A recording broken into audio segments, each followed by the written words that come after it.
Bonjour à tous, lycéennes et lycéens du lycée Saint-Exupéry de Famec. Et nous voici de retour pour une nouvelle émission sur des conseils pour bien vivre sa vie de lycéen qui traitera aujourd'hui de la question du sommeil.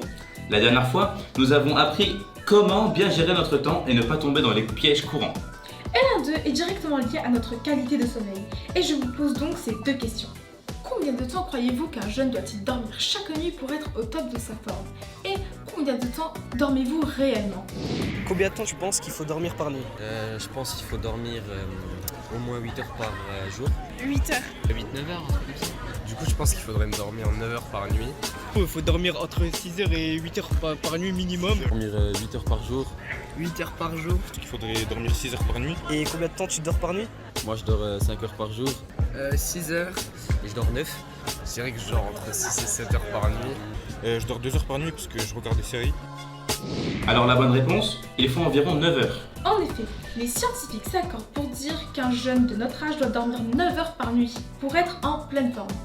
Ça paraît beaucoup, mais des fois quand je me vois le matin, je me dis effectivement, j'ai beau être matinal, j'ai mal.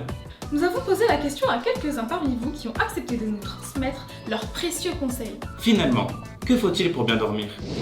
Pour améliorer votre qualité de sommeil, il faut que vous évitiez d'utiliser les écrans avant d'aller vous coucher, soit environ 30 minutes avant d'aller dormir. En effet, leur lumière bleue vous empêche votre entrée naturelle dans le cycle du sommeil.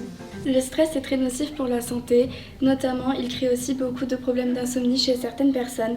Afin d'éviter tout ce stress et toutes ces insomnies, on devrait éviter les images effrayantes, stressantes, les vidéos ou encore les séries de ce même style. On devrait aussi arrêter de s'exposer au téléphone portable afin d'éviter les stress des réseaux.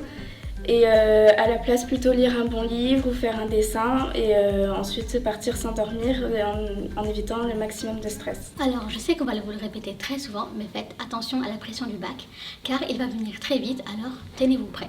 Ça ne sert à rien de réviser la veille comme des acharnés. La nuit porte conseil, alors préférez dormir au lieu de réviser toute la nuit pour être en forme le lendemain du bac et être OP.